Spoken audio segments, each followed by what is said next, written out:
سب سے پہلے تو میں الیکٹرانک اور پرنٹ میڈیا کے تمام دوستوں کا مشکور ہوں کہ جو پاکستان کے تاجر اور پاکستان کے صنعت کار کو درپیش مسائل و مشکلات اور پاکستان کے ایک عام آدمی کی آواز کو قومی میڈیا کے ذریعے حکمرانوں تک اور پوری قوم تک پہنچانے کا ذریعہ بن رہے ہیں۔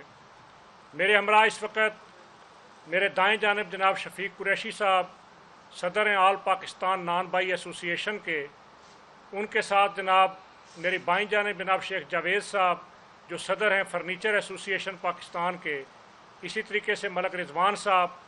اسی طرح میرے بائیں جانب شاہد عمران گوندر صاحب جو Pakistan dairy and cattle farmers association کے پاکستان کے جنرل سیکرٹری ہیں، اسی طرح افتخار عباسی صاحب، جاوید اوان صاحب، عبداللہ بھائی، افتخار عباسی صاحب ہمارے E11 مرکز اسلام آباد کے صدر اور دیگر تاجر عہدیداران اس وقت موجود ہیں۔ میں سب سے پہلے تو یہ بات گزارش کرنا چاہتا ہوں کہ آج 28 اگست کی ہڑتال کے حوالے سے کنفیوژن پھیلانے کے لیے ایک ڈرامہ رچایا جا رہا ہے کہ FBR پاکستان کے تاجر تنظیموں اور نمائندگان کے ساتھ کوئی مذاکرات کرنے جا رہا ہے۔ میں واضح کرتا چلوں کہ جس وقت FBR میں یہ ڈرامہ رچانے کی کوشش کی جا رہی ہے، پاکستان کی تاجر تنظیمیں قومی میڈیا کے سامنے موجود ہیں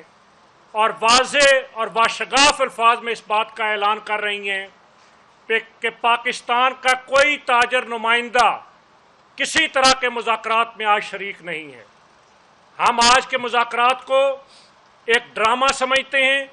اس لیے کہ گزشتہ 1.5 مہینہ ہم نے FBR اور وزارت خزانہ کے ساتھ مذاکرات کیے اور مذاکرات کی ناکامی کے بعد ہم نے ملک گیر سطح پر 28 اگست بروز بدھ مکمل شٹر ڈاؤن ہڑتال کا اعلان کیا۔ ہم نے 16 اگست کو ہڑتال کا اعلان کیا۔ اس دوران 12 دن حکمرانوں کے پاس موجود تھے کہ اگر وہ مسائل کو حل کرنا چاہتے تو ہمارے دروازے ہمیشہ کھلے ہوتے ہیں، لیکن حکمرانوں نے مسائل کو حل کرنے کی بجائے، مسائل پر بات کرنے کی بجائے مختلف ریجنل ٹیکس آفسز کے اندر وہاں پر ڈپٹی کمشنرز کے ذریعے، کمشنرز کے ذریعے، انتظامیہ کے ذریعے دباؤ اور دھونس اور دھاندلی کو استعمال کرتے ہوئے ڈر اور خوف کی سیاست کو ایک دفعہ پھر پروان چڑھاتے ہوئے مسائل کو حل کرنے کی بجائے تاجر عہدیداران اور تاجر نمائندوں کو دبانے کی کوشش کی۔ لیکن میں خراج تحسین پیش کرنا چاہتا ہوں کراچی سے خیبر تک پورے پاکستان کے تاجر عہدیداران کو کہ انہوں نے کسی بھی دباؤ کو، کسی بھی دھمکی کو، کسی بھی لالچ کو قبول کرنے سے انکار کر دیا اور ان کا ایک ہی فیصلہ ہے کہ مسائل کے حل ہونے تک ہماری یہ مزاحمتی تحریک جاری رہے گی۔ 28 اگست کو پورا ملک مکمل طور پر بند ہوگا۔ اور میں یہ بات بھی کہنا چاہتا ہوں کہ صرف یہی نہیں کہ انتظامی مشینری کے ذریعے دباؤ ڈالنے کی کوشش کی گئی، آج بھی پاکستان کے مختلف شہروں میں برسر اقتدار پارٹی کے ممبران قومی اسمبلی، برسر اقتدار پارٹی کے وزراء وہ جگہ جگہ تاجر نمائندوں کو دبانے کی کوشش کر رہے ہیں، لیکن پاکستان کا تاجر اپنی تجارت کو بچانے کے لیے، صنعتوں کو چلانے کے لیے اور معیشت کے تحفظ کے لیے متحد ہے اور کسی بھی طاقتور کی کسی دباؤ کے اندر آنے سے انکاری ہے۔ انشاءاللہ کل 28 اگست کو پورا ملک مکمل طور پر بند ہوگا اور یہ ہڑتال بجلی کی ظالمانہ قیمتوں کے خلاف، بجلی کے بلوں پر لگائے گئے 13 قسم کے ظالمانہ ٹیکسز کے خلاف، IPPs کے وہ معاہدے کہ جن معاہدوں کے ذریعے اس قوم کا خون نچوڑ کر اشرافیہ اور مرات یافتہ طبقے کو نوازا جا رہا ہے، یہ ہڑتال اس کے خلاف ایک عوامی ریفرنڈم ثابت ہوگی۔ اور یہ ہڑتال سوئی گیس کی قیمتوں میں اضافے، سوئی گیس کے بلوں پر لگائے گئے فکس چارجز، سوئی گیس کے اندر بھی IPPs کی طرح کے اس سکینڈل اور سوئی گیس اس کو بھی پاکستانی قوم، تاجروں اور صنعت کاروں کے لیے مہنگا کرنے کے خلاف یہ ہڑتال ہے۔ اور یہ ہڑتال عوام کے اس غیظ و غضب کا اظہار ہے کہ اب قربانیاں دے دے کر یہ تاجر اور صنعت کار تھک چکا ہے، اب مزید قربانی دینے کی سکت نہیں رکھتا۔ اب اس ملک کے اندر قربانی دینی ہوگی، مراعات یافتہ طبقے اور اشرافیہ کو قربانی دینی ہوگی، ان کو قربانی دینی ہوگی جن کی ٹینکیوں سے اربوں روپے برآمد ہوتے ہیں، ان کو قربانی دینی ہوگی کہ جو لانچوں میں پیسے بھر بھر کے پاکستان سے باہر منتقل کرتے ہیں، ان کو قربانی دینی ہوگی کہ جنہوں نے 12 ارب ڈالر کی دبئی کے اندر پراپرٹیاں خریدیں، ان کو قربانی دینی ہوگی کہ جنہوں نے لندن سے لے کر پیرس تک اور امریکہ تک محلات بنائے، اب ان کو قربانی دینی ہوگی، چاہے وہ اس ملک کے جرنیل ہوں، چاہے اس ملک کے ججز ہوں، چاہے اس ملک کے سیاستدان ہوں، چاہے اس ملک کے بیوروکریٹ ہوں، اب قربانی ان کو دینی ہوگی، اور ان کی یہ جائیدادیں بیچ کر، ان سے لوٹا ہوا پیسہ واپس لا کر، ان کی جائیدادوں کو ضبط کر کے اب آئی ایم ایف کا قرض اتارنا ہوگا۔ پاکستان کی تجارت اور صنعت اب اس بوجھ کو اٹھانے کے قابل نہیں ہے، اب قوم ان کی عیاشیوں کا مزید بوجھ برداشت نہیں کر سکتی۔ وہ تاجروں کو کہتے ہیں، صنعت کاروں کو کہتے ہیں ٹیکس دیں، بھائی ٹیکس تو دے رہے ہیں۔ اس دنیا کے اندر پاکستان میں جب بچہ پیدا ہوتا ہے تو بچے کی پیدائش اور ڈیلیوری کے موقع کے اوپر جو اخراجات آتے ہیں وہ سارے اخراجات ٹیکس دے کر ادا کیے جاتے ہیں، اور پیدائش سے لے کر موت کے اس سفید کپڑے کے کفن تک، وہ سفید کفن کا کپڑا اس پر بھی ٹیکس لگا ہوا ہے، وہ عرق گلاب، وہ کافور، اس پر بھی ٹیکس ہے، قبروں پر بھی ٹیکس ہے، پیدائش سے موت تک ہم ٹیکس دے رہے ہیں۔ کتنا ٹیکس دیں؟ اب ان حکمرانوں کی عیاشیوں کے لیے مزید ٹیکس کا بوجھ نہیں برداشت کر سکتے۔ اور میں یہ بات کہنا چاہتا ہوں کہ چند سال پہلے 5,000 6,000 ارب کی ٹیکس کلیکشن تھی، اس بجٹ کے اندر 13,000 ارب روپے کی ٹیکس کلیکشن کا ہدف رکھا گیا۔ گزشتہ سال 9,300 ارب روپیہ ٹیکس وہ پاکستان کے تاجروں، صنعت کاروں اور اس قوم نے دیا ہے، لیکن جب یہ ٹیکس کا پیسہ اس مفت پیٹرول، مفت بجلی، وی آئی پی کلچر، آج صبح جب میں کوئٹہ سے یہاں آ رہا تھا تو ایئرپورٹ کی طرف جو گاڑیاں افسر شاہی اور سیاستدانوں کی جا رہی تھیں، ایک ایک گاڑی کے ساتھ 40 50 گاڑیوں کے کانوائے اور سینکڑوں کی تعداد میں وہ مسلح گارڈز، اس کا خرچہ کون برداشت کرتا ہے؟ وہ میری قوم برداشت کرتی ہے۔ وہ 4 ہزار سی سی کی گاڑیوں کے اندر وہ جو پیٹرول چلتا ہے وہ پیٹرول نہیں، وہ میرے تاجر کا خون چلتا ہے۔ اس لیے اب ہم مزید قربانی نہیں دے سکتے، اور اسی لیے ہم نے باشگاف الفاظ میں یہ بات کہی کہ یہ جو ٹیکس نیٹ کو بڑھانے کے نام پر، یہ جو نئے لوگوں کو رجسٹرڈ کرنے کے نام پر ایک دھوکے اور فراڈ پر مبنی تاجر دوست کے نام پر سکیم لائے، ہم نے پہلے دن سے اس سکیم کو مسترد کیا، اس لیے کہ کوئی بھی ایسی سکیم کہ جو ایک تاجر کے لیے اس کی جائیداد کی قیمت کو انڈیکیٹر انکم بنا کر اس پر ٹیکس لگانے کی کوشش کی جائے، اور پھر ایک علاقے کے اندر ایک ہی جیسی دکان نہیں، مختلف طرح کی دکانوں اور کاروباروں پر ایک ہی طرح کا 60,000 روپے مہینے کا ٹیکس لگا دیا جائے تو تاجر تو بجلی کا بل نہیں دے پا رہا، وہ تو بچوں کی فیس کے پیسے نہیں دے پا رہا، وہ اپنے خاندان کے علاج نہیں کروا پا رہا، تو وہ یہ ٹیکس کہاں سے دے اور کیسے دے؟ اس لیے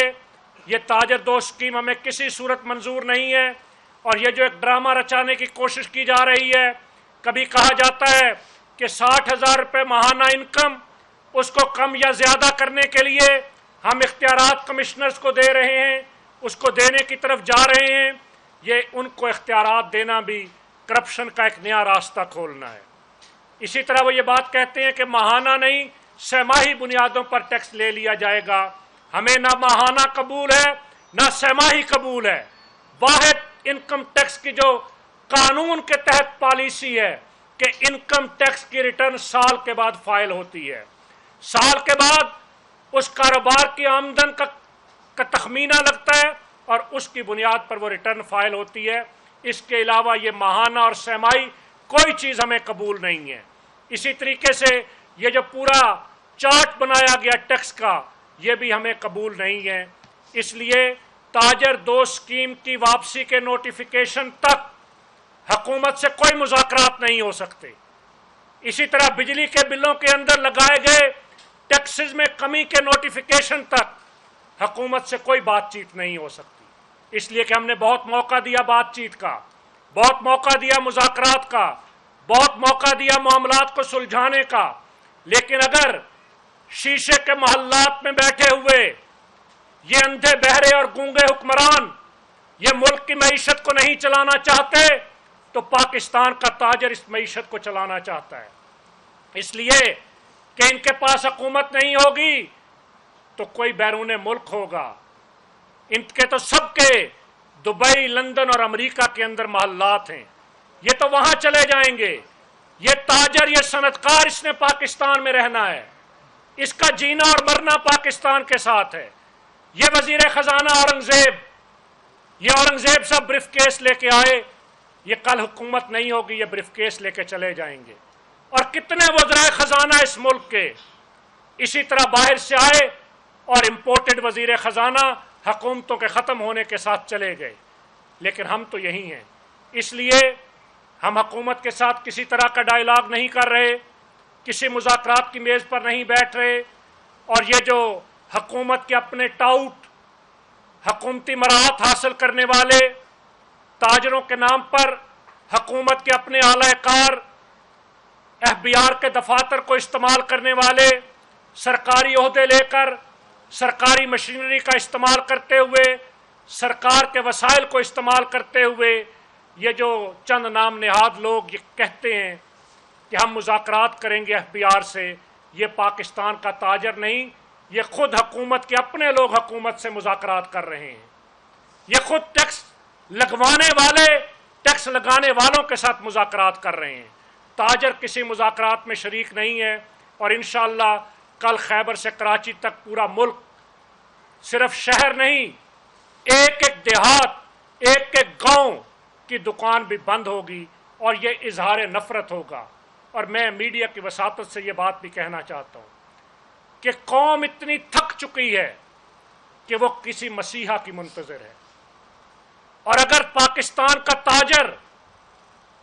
اس قوم کے درد کو اور تاجروں کے درد کو آواز نہ دیتا تو یہاں شاید خدا نخواستہ سری لنکا اور بنگلہ دیش جیسے حالات ہوں گے۔ اس لیے ہم نے تاجروں اور صنعت کاروں کے جذبات کو پرامن آئینی جد و جہد کا راستہ دیا ہے۔ کل ایک دن کا شٹر ڈاؤن کریں گے، کل ایک دن کے شٹر ڈاؤن کے نتیجے میں کل شام تک ہم حکومت کو الٹیمیٹم دیتے ہیں، کل شام تک اگر تاجر دو اسکیم کو واپس لینے کا نوٹیفیکیشن جاری نہ ہوا، کل شام تک اگر بجلی کے قیمتوں کو کم کرنے کا، IPPs کے معاہدوں کو ریویو کرنے کا کوئی روڈ میپ نہ دیا گیا، اور پھر اس روڈ میپ کے بعد ہمارے باقی چارٹر آف ڈیمانڈ، اس لیے کہ وہ چارٹر آف ڈیمانڈ ہمارا نہیں، وہ قوم کا ہے۔ ہم تاجر ضرور ہیں لیکن ہم اسی ملک کے رہنے والے ہیں۔ IMF کا 23rd ریویو واضح طور پر یہ بات کہتا ہے کہ کھانے پینے کی چیزوں، اشیاء خرد و نوش، اسٹیشنری، ادویات، اس پر ٹیکس نہ لگایا جائے، لیکن اس حالیہ بجٹ کے اندر عام آدمی کی بنیادی ضرورت کی چیزوں پر ٹیکس لگا دیا گیا، آٹے پر، چاول پر، دالوں پر، ادویات پر، اسٹیشنری پر، اور کون کون سا نام لوں کہ جو ایک عام آدمی کی ضرورت کی چیز ہے اس پر ٹیکس لگا دیا گیا۔ ہم اس ٹیکس کو مسترد کر چکے ہیں۔ یہ بھی واضح کروں کہ یہ ٹیکس پاکستان کے تاجر نے اپنی جیب سے نہیں دینا، یہ ٹیکس ہم نے عوام سے لے کر حکمرانوں کو دینا ہے، لیکن پھر لوگ کہتے ہیں مہنگائی کا ذمہ دار تاجر ہے، اس لیے یہ تانا ہم سننے کے لیے تیار نہیں ہیں۔ اور دوسری بات یہ کہ جب مہنگائی ہوتی ہے تو تجارت ہی نہیں ہوتی، اور جب تجارت نہیں ہوگی تو کیسے تاجر اپنا نظام چلائے گا؟ اس لیے ہم مطالبہ کر چکے ہیں کہ یہ جو ود ہولڈنگ ٹیکس ہے اشیاء خرد و نوش پر، یہ جو سیلز ٹیکس کی مختلف شکلیں اس بجٹ کے اندر لگائی گئیں، یہ جو ریئل اسٹیٹ کا سیکٹر ہے، یہ جو تعمیرات کا سیکٹر ہے،